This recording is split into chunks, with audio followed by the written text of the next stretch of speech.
Wow! Welcome back to the Hidden History Happy Hour, everybody. As you can already tell, this is going to be a super special episode. Alex, my friend, congratulations. You don't Congratulations, Brian. Good to see you. This is, ladies and gentlemen, the show that puts the ass back in assassination. Bloody hell. This is season. Are you ready for it, everybody? This is season 2 of the Hidden History Happy Hour, which will from now on include the Hidden History Happy Hour whiteboard. On occasions, when it's appropriate. Also, might include some maps like this one. But today, we got to get this moving. Do you know why? Well, we're formal today. This is as formal as we get over here in the colonies, people, by the way. Alex looks extremely dapper, but Alex is also roasting in the heat. It is the hottest day of the year in London, and by dint of you saying we were going to dress for dinner for the podcast, we have you in a lounge suit and I put on a dinner jacket. Anyway, it is unbelievably boiling in my house. So we will make this a pretty short episode.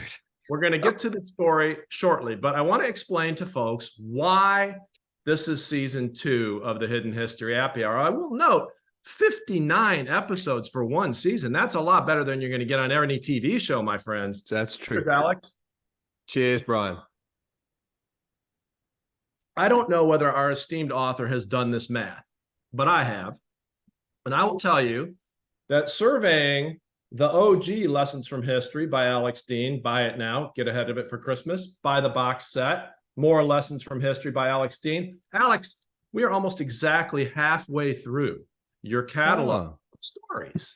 That's well noted. I suppose we didn't do, there are a couple of the live episodes we didn't do a story from my book.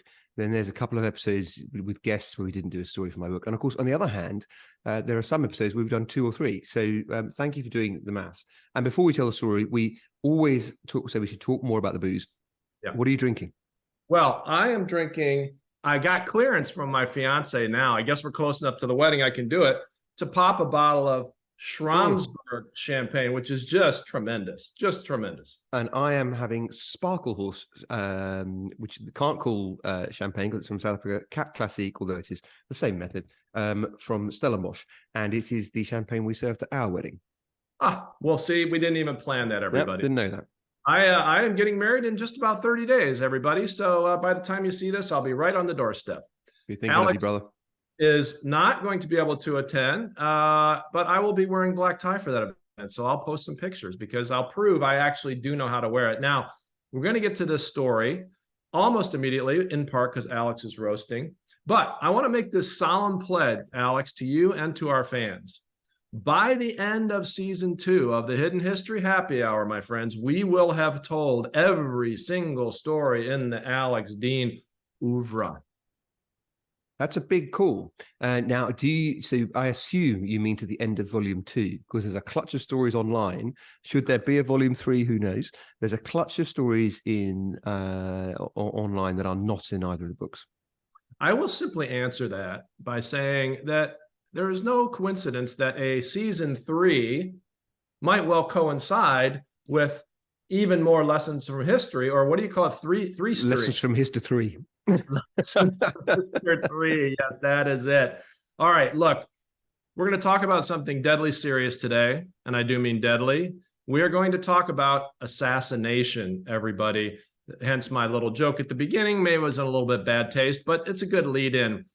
I want to say, as someone who has, on behalf of his government, participated in decision-making and rulemaking for targeted killing of terrorists, that this is no laughing matter. It's no easy decision, but sometimes it's the right decision. And I think after you hear Alex's story, we'll all agree this was the right decision, although it'll be open for some debate. Alex. Thank you, Brian. So it's the story of Reinhard Heydrich's assassination in Czechoslovakia, as it was then, in 1942. And it was a great symbolic blow against Nazi occupation and supposed invulnerability, which came with truly terrible consequences for the Czechoslovakians, thousands of whom, not hundreds, thousands were killed after his assassination, including everyone in the villages of Lidice and Lazaki. And if you are Czech or indeed Slovak, and I'm mangling the pronunciations, I apologize. Knowing that something as brutal as that was almost certainly going to happen, was it the right thing to do? This is the debate that I want to discuss. This would have been a genuine discussion amongst the Allies before the event, as the Czechs assassins didn't just emerge from the underground network in the country. They were actively taken to Czechoslovakia from England to carry out the mission the year before by a British plane flown for Britain's Special Operations Executive by the RAF's Group Captain Ron Hockey. And I want to talk about Group Captain Hockey now. He did not have an easy time of it on this mission. Visibility was terrible. He was flying in heavy snow, night fighters in the air, ground fire coming up from the ground. Both threatened the Halifax bomber that he was piloting. But he delivered two brave men, Joseph Gabčík and Jan Kubis, as ordered, and he returned home in his flak-battered plane after a solid and uninterrupted 10 hours in the air. Hockey later unveiled the memorial plaque, which was contributed by his squadron, that is in the church in which Gabčík and Kubis killed themselves, along with 5 other members of the resistance who took their own lives too, after holding off 600 Germans surrounding them for several hours. And Hockey also helped the Imperial War Museum in the preparations for the 50th anniversary of the Heydrich assassination afterwards.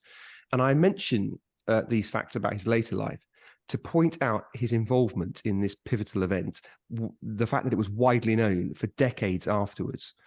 And of course, in hindsight, given all that happened, the question would always have been asked: were the Allies right? Thousands of Czechs were executed after Heydrich was killed.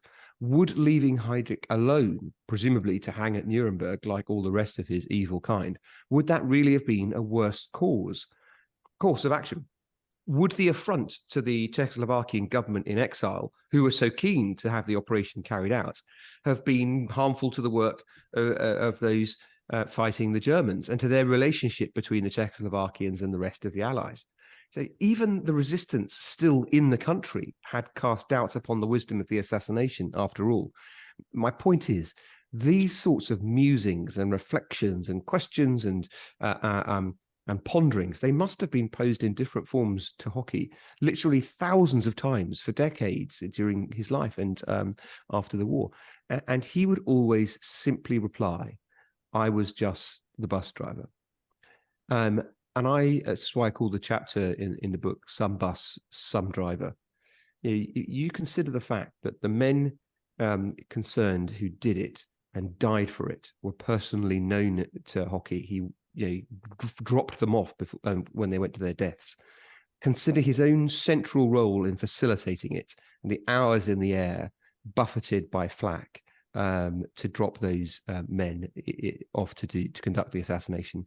And consider the fact that no doubt privately, this brave man had thought about this deeply over decades.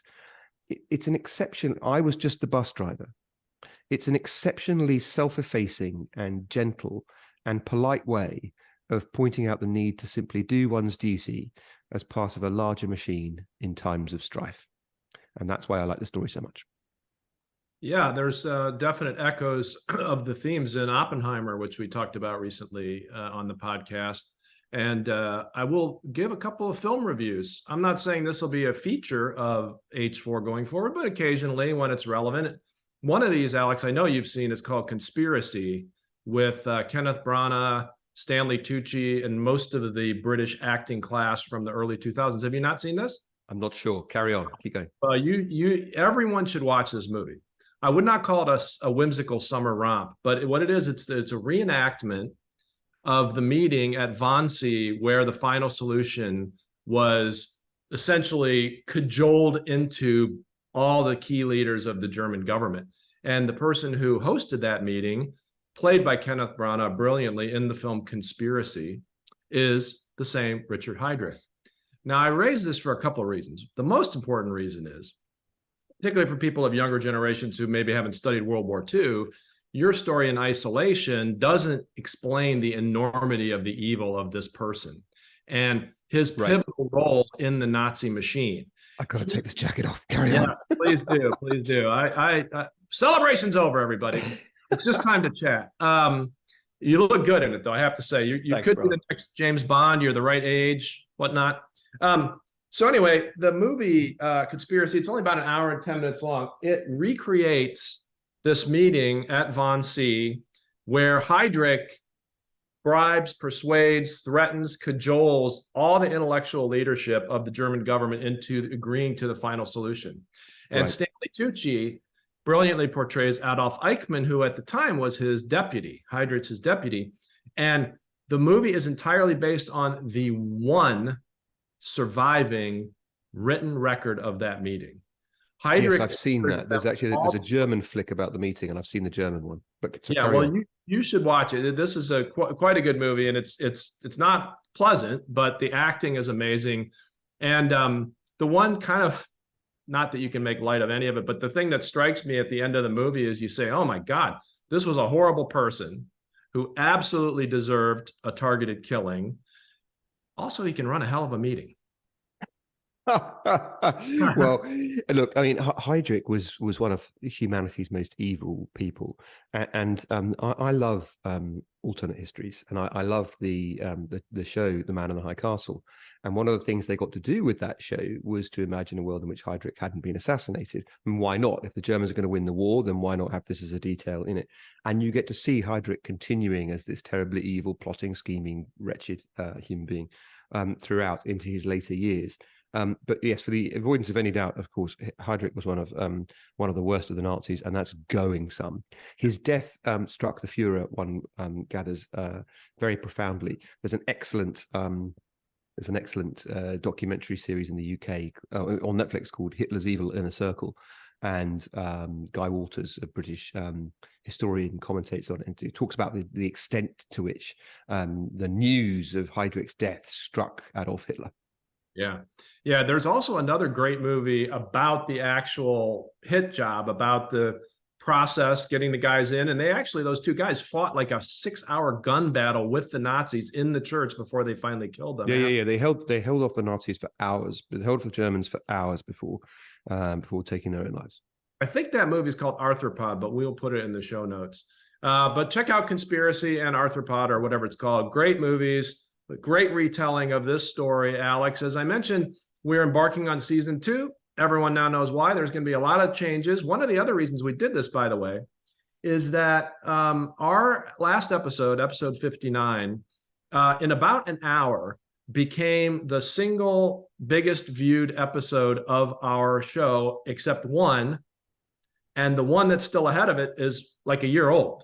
So we just thought, with all these new people tuning in and checking us out, we should start over a little bit. And just everyone knows this, but maybe we have a few new viewers. So Alex is the author of these 2 books.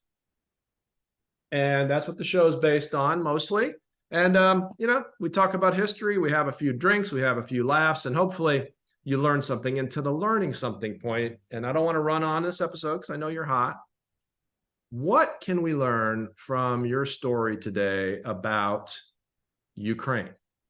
And I should say, this podcast has been, from the beginning, some of the most ardent supporters of the Ukrainian resistance. And as of today, in September of 2023, it's looking pretty good. So Slava Ukraini. Slava Ukraini, absolutely. There is something I take for Ukraine, actually, in this. And it's... Sorry, I never toast and not drink. I always think it's rude. So I was just making sure I got some champagne when slavering Ukraine.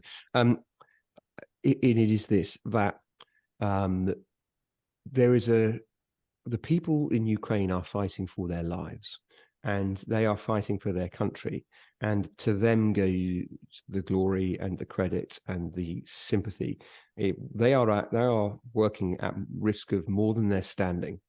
And occasionally politicians in the West get a bit frustrated. One of our politicians said, he could be a bit more grateful of Zelensky, Volodymyr Zelensky, and another was grumbling about Ukrainian demands. And these people are out there on the front line, everyone in Ukraine knows somebody, who's lost somebody. Oh, yeah. They know someone who's been injured, and their country has been torn apart by an act of brutal invasion. I think we could do with a bit more of the spirit of Hockey, who, of course, by the way, himself put him. That's where the comparison breaks down, because he did put himself in jeopardy. But he realized the main players in the discussion were Czechoslovakian and were conducting themselves as they did because they felt they had to, and would always. And Hockey, despite all his own acts of bravery and the fact it couldn't have happened without him, simply said, I was just the bus driver. Well, so are we two here. We're just the bus drivers.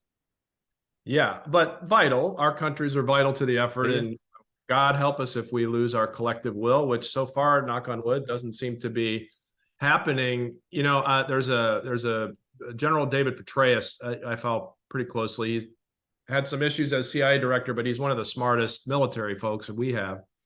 And he publishes occasional newsletters about the war. And in one of these, he quoted another general who's also very well regarded as saying that if you do the math and you think about how far Ukraine has gotten in their counteroffensive versus D-Day, they're weeks ahead of the Allies. So our politicians would be well to remember that. Yeah, that's such an interesting comparison. And of course, it is overwhelmingly a land war with trenches. And I mean, of course, the history of World War II throws up many, many mad things. It doesn't throw up a mercenary who suddenly decides he's going to turn on his master, marches on the capital of the country concerned, almost gets there, basically, then decides for some bizarre reason to accept retirement in a bungalow in Belarus or whatever. Actually, bungalow is very sensible given the defenestration that's taken place of so many Russians, and then gets in a jet with his name on the roster, and whoops, would you Adam and Eve, it gets blown out of the sky. I mean, that is sui generis. That is a story for the ages. But yes, I take the D-Day point. That's a really interesting comparison. He gets in the plane on the anniversary of his uprising, which Mad. if Hitler, if he knew, I just made a Freudian slip. If he knew Putin at all, he would probably realize that those anniversaries tend to be really dangerous times. One final kind of thought on targeted killing. And notice I'm not using the word assassination here. Yeah. And under American law, is a very widely held misconception that assassination is illegal. Posse comitatus. One, there's no actual U.S. law that says a president can't order the targeted killing of anyone anywhere for any reason. But more importantly, our executive orders signed by every president since Ford on a bipartisan basis define that they do prohibit assassination. But the term assassination is defined as directing lethal force against a person for a political or economic reason. So this is why when we shot down Yamamoto in World War II, even though that predated the orders, this is why the Heydrich killing would have been okay under our law. And this is why we were able to kill Osama bin Laden. We took a shot at Gaddafi in 81 because our lawyers, perhaps some on this actual podcast, had determined that these were military commanders carrying out military activities. Heydrich's actually easy because he's wearing a uniform. He was with Waffen-SS uniform, wearing jack-booted despot. But yes, and you, I mean, look, you guys tried to kill Castro time and time again. So I mean, oh, they say. Okay. So yes, assassination is nothing new in this world. I agree. I actually have a realpolitik policy that I would offer people like this. I would say, if you come out if you agree to leave tomorrow, you can come out with all your ill-gotten gains, and your family can come with you. Just pragmatically, we're going to let you do it. Your bank accounts won't be touched. If you leave it a week, it's just you, no family, no bank accounts. You leave it another week, we're going to kill you on sight. It's you would have been a good consigliere to the Cali cartel. Their negotiating strategy was the silver or the lead. Plato o plomo. I assume that is exactly right. Yeah. We've talked about this before. Why don't we just build an island of misfit dictators, and when it's their time to go? Yes, if you enjoy this chat, go back and have a look at our episode, The Island of Misfit Dictators, which is all about this theory.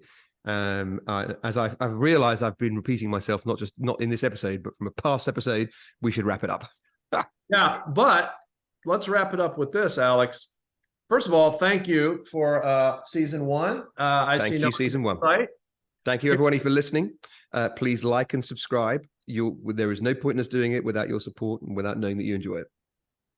And also, go back and watch our older episodes. They hold up really well. Especially go back and start watching from last February and see how right we were on Ukraine. I'm really proud of the things we've said about Ukraine, and I think we're right. Welcome to everybody. See you next time. See you soon. Cheers.